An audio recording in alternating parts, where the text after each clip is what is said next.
ভুল করিয়া ভুলকে যদি না করি স্বীকার, নিজের হাতে গড়বে সে তো নিজের কারাগার।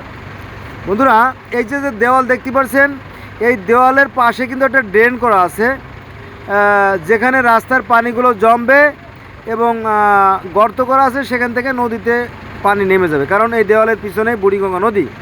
কিন্তু অত্যন্ত পরিতাপের বিষয়, সিটি কর্পোরেশনের কিছু চোরের কারণে এই গণভোগান্তির কোনো শেষ নাই। তারা ঠিকমতো ময়লা পরিষ্কার করে না।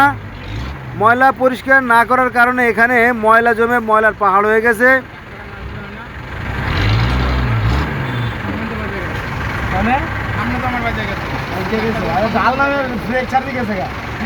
এখানেই শেষ না, এই ময়লাগুলো শুকনোর সময় বাতাসে উঠতে থাকে। আপনারা দেখতে পাচ্ছেন এই যে লাইটের আলোতে, এই দেখেন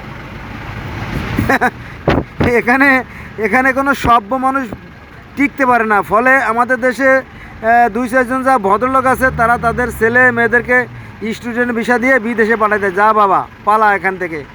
হ্যাঁ, এটা হলো চোর বাটপাড়ের দেশ। তার প্রমাণ হচ্ছে প্রধানমন্ত্রী শেখ হাসিনা বলছে আমার একজন পিয়ন, সেও 400 কোটি টাকার মালিক।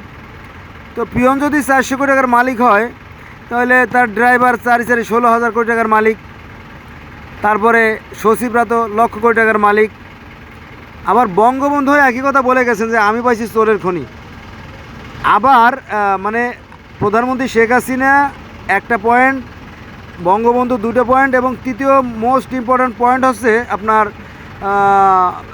জাতিসংঘের মানবাধিকার সংস্থার যে তথ্য, অর্থাৎ আমনেস্টি ইন্টারন্যাশনালের যে জরিপ, সেই জরিমানে দেখা গেছে বাঙালির মতো এত বড় দুর্নীতি জাতি, এত দুর্দশাগ্রস্ত জাতি পৃথিবীর ইতিহাসে আর নাই, বিরল।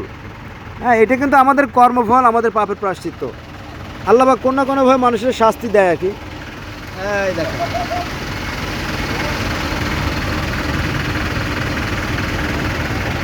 এইগুলো আপনার যখন রোদ উঠবে, রোদের সময় কিন্তু এই ময়লাগুলো বাতাসে উঠতে থাকবে, এবং এই ময়লাগুলো আমাদের নাক দিয়ে আমাদের ফুসফুসে প্রবেশ করবে, ফলে আমরা মারাত্মক ক্ষতির সম্মুখীন হব।